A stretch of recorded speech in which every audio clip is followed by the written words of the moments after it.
Hello to everybody out there. Thanks for joining us today. I appreciate it. I'm Jason Rohr with Horseman Insurance and Investments. For those of you who don't know, we are an educator dedicated insurance and investment company. We focus on educator and financial needs, of course, and we do auto, home, life insurance, which we'll barely touch on today a little bit. Mainly today, we're going to talk about the retirement planning side of things, and how we kind of tie in with your TFFR benefits, knowledge-wise and product-wise, in order to help you secure your best retirement possible. So we'll kind of go over about an hour and a half of info in about 30 minutes today. If I can get my slides to work, there we go. I think, there we go. All right, so there's a lot of key terms that you need to be familiar with. We're going to kind of gloss over them today, but they are just things that are important to have an idea what they mean and how they affect you moving forward. The one, it's kind of an old adage, we don't plan to fail, we simply fail to plan. And it doesn't matter if you're 28 years old, kind of getting started in your career, or if you're 58 years old and getting to the end of your career. There's no bad time to start planning. So if you haven't done so yet, this is a great time to start. If you've been planning, this is a great time to kind of tune things up a little bit and get yourself where you need to get. So some key things that we think about is financial security, now and later.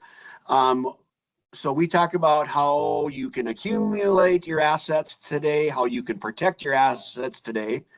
And then at the end, how are we going to distribute your assets to yourself when you want to enjoy retirement, and whether it's traveling, whether it's buying a house down south, whatever it is, seeing grandkids, how can you best use your assets?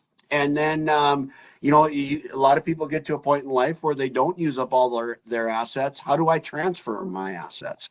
And I know your last session dealt a little bit with that, and those are the experts on the transfer side of it as far as property goes. But we sit down and talk about how you can distribute and transfer your financial monetary assets.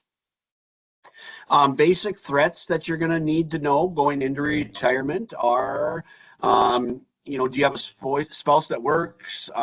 Is there a chance they could be unemployed unexpectedly? You could always, unfortunately, get a disability while you're still working, which might prompt an early retirement.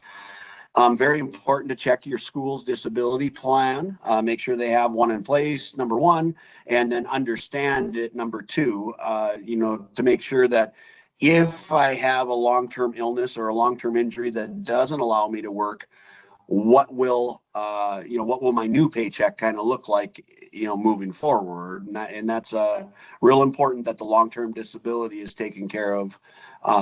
And so ask your school about that, and then they'll direct you to a representative. One thing that's foremost and frontward today is rising medical costs. If I retire at age 60, what do I do between 60 and 65 for medical insurance before I hit Medicare? And that price tag is not going down, so it is going up. So that is one thing we do discuss in our financial planning is, how do we mitigate that? How do I use my TFFR and my private investments to make sure I can cover that until I'm 65 years old? So if I want to retire at 60 or 62, I can do so and still plan for that. Where are my taxes going to be? We kind of never know that. It seems like every year or two there's a new tax plan. And so that's one thing we kind of just got to stay on top of. Inflation is another key factor. And right now, over the last 5 years, we've seen very, very high inflation. We're hoping that things are stabilizing, but, it seems like every couple of weeks we get bad news and something shoots up. So dealing with inflation is important because as great as your TFFR retirement is, and it really is world class, it's one of the best in the United States. What your TFFR retirement looks like in a nutshell is approximately 60% of your high 5 or 3-year average. It can go a little bit more than that, but if you've got 30 years of service, you're age 60 or more, that's approximately what you can kind of expect. So if your high 5-year average is $75,000 at the end of your career, you can expect about $45,000 a year in your teacher retirement. And the beautiful thing about that is it is forever. So it goes as long as you live. So you can never outlive your benefits, so to speak, like with a 401k. When I retire, I'll have X amount of dollars, and I got to figure out how to make that last as long as I live. So the TFFR is wonderful. One thing it does not do is give you a raise. So if you retire at 60, you're still going to be making the same salary at 65, 70, 75, 80, and so on. And that's where inflation plays in, because as things get more expensive and your salary doesn't go up, that's where, what you do with your advisor, somebody like myself, with your personal retirement savings, can really make the big difference moving forward. People are living longer, so we have to adjust for that. We've got to have more personal savings in order to be able to do what you want to do in retirement. Social Security is a second lifetime guaranteed income that you'll have. So you'll have your TFFR and your Social Security. There's always worries about where Social Security is going. We can never completely forecast that, but we can give you a good idea what it looks like. So with that, you have that limited retirement income. And then when are we going to pass away? We're all going to die. It's a matter of when. Am I going to pass away at 70 or 90 or 80, 100, whatever that is? Of course, that's the one thing we have no idea about. So that's why it's really important to sit down and plan as much as you can. These are 10 phrases next that are what we call must knows. I won't belabor too long on them. I'll just real touch on them right now. Net interest, that's what you make after tax. So if you get a CD at the bank and you get 4% interest and you're in the 25% tax bracket, you're really only gaining 3% on that CD. So that's what net interest means. Marginal tax bracket is very important, because when you say I'm in the 32% tax bracket at the end of the year, not all of your money is taxed at 32%. There's a graduated scale. A tax expert will touch on that better than I can, but it's important to know that it is staggered throughout the year as far as your tax bracket goes. What amount of my income is tax-free, or how can I create tax-free income in retirement? That's an investment called a Roth IRA that can create that for you. How can I cut my tax down? That's before tax savings. When you pay into health insurance or a 403B investment, those are pre-tax savings, so it'll lower your taxable income. So you'll pay less taxes today. It does not affect your TFFR, which is very nice. What are my after-tax savings? So that's my paycheck basically. Net income, so what I take home, what can I do with that? Difference between simple interest and compound interest is very important. Most things in the world, including your TFFR benefit, are on compound interest. So let's say you have $100 and you get 4%. At the end of the year, you're going to have $104. Simple interest will then go back and only give you interest on the original 100. So each year you'll gain $4. A compound interest, they're going to gain on the gain. So if it's 100 goes to 104, the next year you're going to get interest on 104. So that's what you want. It grows your investment a lot quicker. And like I said, your TFFR benefit is also based on compound interest. CPI is very similar to inflation. It's your consumer price index. So that's like when your home goes up in value, that's what consumer price index looks at. So each zip code has their own CPI. And so depending on where you live in the country, it might be very different on what a home costs or what a vehicle costs, that type of thing. I won't touch on options. That deals with more of stock market, individual stocks. And then what are my life and retirement goals? What am I going to do in retirement?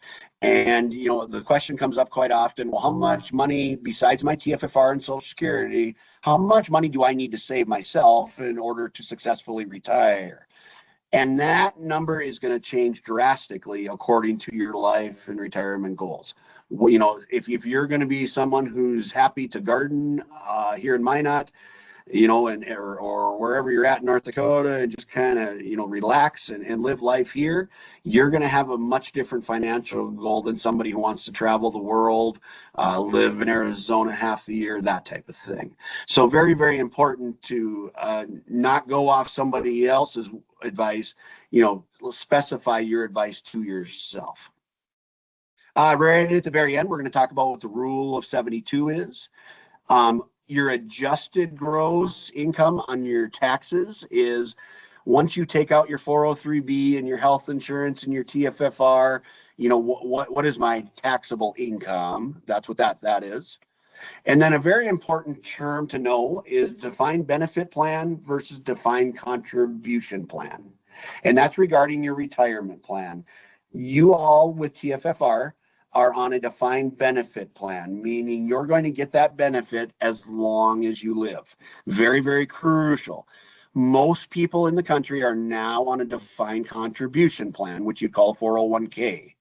So we can physically run out of money at some point if we live too long or don't balance our money well. Where with defined benefit from TFFR, you're going to be getting that income as long as you live. So whether you're 75, 85, 95, that paycheck's coming every month. And that is a huge safety and security benefit to have. I preach on this a little bit. Don't let legislator take TFFR away. They've already done it with North Dakota PERS, which I disagree with what the path that they're going. But the next logical step would be to come after teacher retirement and turn it into a 401k type of plan. Don't let that happen. There's enough obstacles in education. We know salaries aren't where they should be, all of those things, but the retirement is absolutely spectacular. So don't let them take that away from you guys. And then what are the basic steps in personal financial planning, and then setting personal goals, long and short term. There's a form on here that I recommend you do. We'll talk about that here in a moment. So in a nutshell, these are the 6 action plans that you can, no matter what scope of life you're in, I highly advise. First of all, develop goals. What are my lifetime goals? Not only in retirement, but today, are we going to Disney in a couple of years? What do we want to do while we're working and in retirement? Set up an emergency fund, always very, very important. We know savings accounts don't get the best interest rates, but there's CDs available. Things that if, the furnace goes out, the roof goes bad, do I have money set aside for those types of things? That would be what we consider an emergency fund.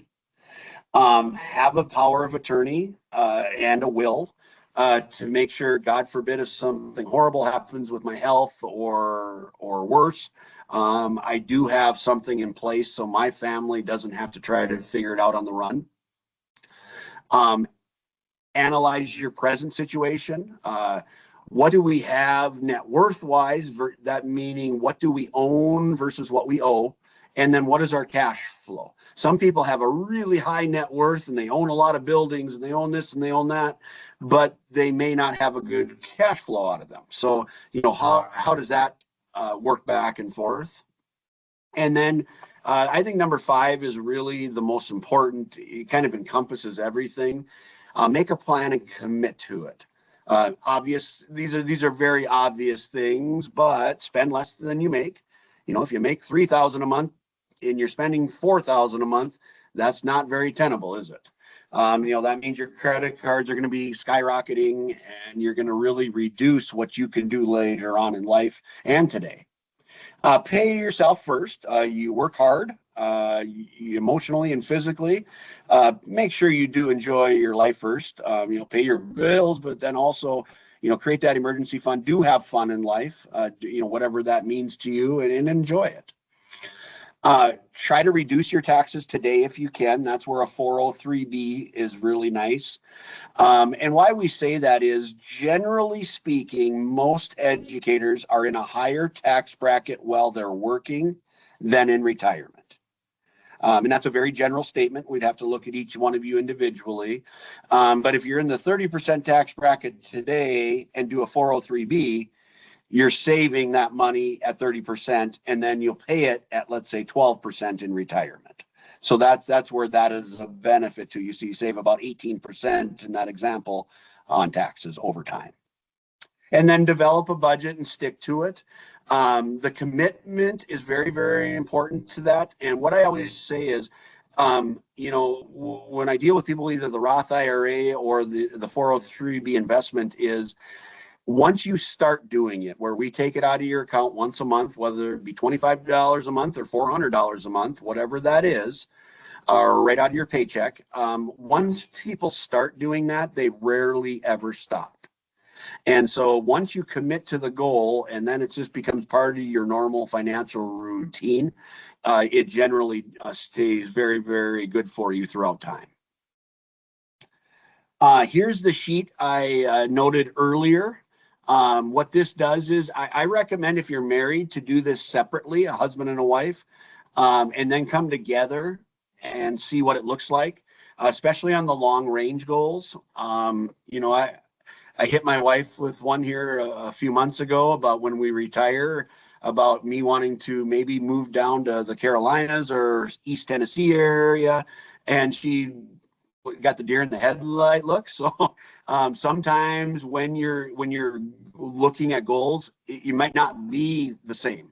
And so it's good to talk about it now and the reasoning behind it versus wait until age 62, 65 and go, hey, this is what I'm thinking. So this is a really nice cheat sheet. And like I said, if you're married, I highly recommend you do it separate, come together and meet on that. And best of luck with that. So now we go into protection. Part of investing and creating a financial profile is protection on the back end. You want to make sure that what you built over the years is protected in the case of disaster, tragedy. So as we mentioned before, make sure you have a long-term disability plan. If I'm 52 years old and I develop an injury or illness that I'm out of work for 3 to 4 years for, I'm going to need some income during that time. So a good disability plan will generally reimburse you about 65% of your current income. So at least you have something coming in while you're getting well, or that type of thing. Of course, medical insurance is very, very important. It's really tough to live without it. One surgery can be tens of thousands of dollars. Not having medical coverage can wipe out all of your lifetime savings if you don't have the proper coverage. Liability insurance on your auto and home are extremely important. If you get into a car accident or somebody sues you in your personal life, you want to have proper protections there to make sure that you are, you're not paying out of pocket in the event of a car accident or something like that. Make sure you have your professional liability. I know North Dakota United is probably the most popular one on that side of it. And then personal umbrella policies are becoming more and more popular. A lot of our estate lawyers are advising them. That's where you add an extra $1 million or $2 million to all your auto and home insurance. So it gives you an extra layer of protection just in case. A lot of times that's only $30 or $40 a month. To make sure that, God forbid, in the worst case scenario, I'm covered financially. I don't have to dip into my personal savings in retirement. Make sure you have good auto home insurance to cover your autos, your newer vehicles, and your home and all of your personal property that you've built up over the years. Um, One thing I always mention to people that are renting in an apartment, that type of thing, if there's a fire, all of your clothing is gone. From boots to the shoes, or boots, shoes, everything, parkas, whatever you got, that's all gone. If you don't have a good homeowner insurance or renter's insurance policy, you're going to have to restart and repay for that all by yourself. Long-term care coverage is getting tougher and tougher to obtain due to cost. So I won't spend a lot of time on that. If you've already got a policy that is in good shape, good for you. It is very expensive and very difficult to find in today's world. I believe Mutual of Omaha is one carrier that serves North Dakota that still is reasonable, but it's been a couple years since I've seen a quote from them. And then we go into a little bit more of the saving side of it with the tripod of security. You've got your TFFR pension, your Social Security. Well, if you think about a three-legged stool, what makes that bug or stand? That's where your individual savings and insurance plays in. Somebody like myself can sit down with you and create that third leg to the stool. And I always talk about creating yes money in retirement. Um, Somebody says, hey, we're going to the ball game down in Florida and the Twins are playing, or whoever your favorite team is, can you come with us? Hey, we're renting a condo in Arizona or Hawaii for 3 weeks. Can you come with and enjoy it? The ability to say yes in retirement really is predicated upon what you do with your individual savings. So that's my goal when I work with people. I say, let's create the ability to say yes to whatever it is you want to do in retirement. We already touched on defined benefit plan versus defined contribution, and we're going to end with the rule of 72 here in about 3 or 4 minutes. This is what, when we talk about short-term, long-term needs, these are the devices you can use. What do we save for? Emergencies, special events, purchases, and of course, ultimately retirement. What does short-term savings look like? Hey, we're going to Disney in 2 years. I've got a wedding to pay for in 8 months. What is that? Savings accounts, which is passbook, money markets, short-term CDs that will accomplish that. You can do it with mutual funds, bonds, Roth IRAs, which the 403B and the Roth IRA are kind of the two things that most educators take advantage of on their personal savings side. Long term, the 403B, if you've got a spouse that works in private industry, they probably have a 401k. Maybe you've got an old retirement plan that you want to roll over into an IRA. So there's lots of different ways you can look at the long-term real estate. Some people will buy up real estate and say, I'm going to use that as a monthly income to add to my teacher retirement and my Social Security. And then we sit down, and each person's going to discuss this differently. But we talk about what's your personal risk tolerance. Do you want to be really aggressive in the stock market, or are you someone who wants to just do fixed accounts? And that's fine. Everybody's got a different level there. The different risks of inflation, investments can go up and down. So we discuss that with you. We discussed the Roth versus the 403B, which one makes the most sense for you personally, and that can change throughout a lifetime. I have people that do both. I have people that start with a Roth, end up doing a 403B due to taxes. So it's a lifelong plan, basically. And then how do I divide my assets? And then what am I, when I do need money someday, how do I need that? Do I just need periodic lump sums? Do I want to add monthly income? We can sit down and discuss all the different options because they all are available to you as long as you start a good plan. This is a neat little chart as we get close to wrapping up here. If I have $100,000 and I want to draw a monthly income, how long will it last? So today, a 4% rate is on the high end of things, but let's go with a 4% rate. And I need I want or need $1,000 a month to be, to feel good about where I'm at financially. So that 100,000 at 4% will last you 10 years. So if you retire at 60 and you say, I need $1,000 extra a month, in 10 years, your $100,000 investment would be gone at 4%. So I think that's just kind of a neat chart to show, depending on my risk level and depending on how much I want extra per month, how long will that last me? So it kind of gives you a good idea, of where you need to be once you kind of discuss your goals and, what do I want my retirement to look like, travel wise, plan wise, and cost wise. And we talked a lot. I mentioned the Roth IRA and the 403B, 401k if you've got a spouse working in private industry. They are all wonderful investment tools. They all have different limits to them. They do change every year. So good to sit down with somebody like myself and discuss that annually and make sure that you're keeping up with all the rules and trying to do what's best for you and your family, not going off what some TV show says or what some radio show says, just taking your personal situation into account. And we talked about fixed investments. That's like a CD at a bank or a fixed 403B or Roth IRA. I'm going to get X amount of a rate for X amount of time. I have no chance of loss. Do I want to be in mutual funds in the stock market where my money will grow up and down? In the last 120, 130 years, that has been the strongest way to grow your money long term. However, some people's risk tolerance is much different. And once again, going back to a slide a few slides ago, there are short-term investments and long-term investments. What makes the most sense for me?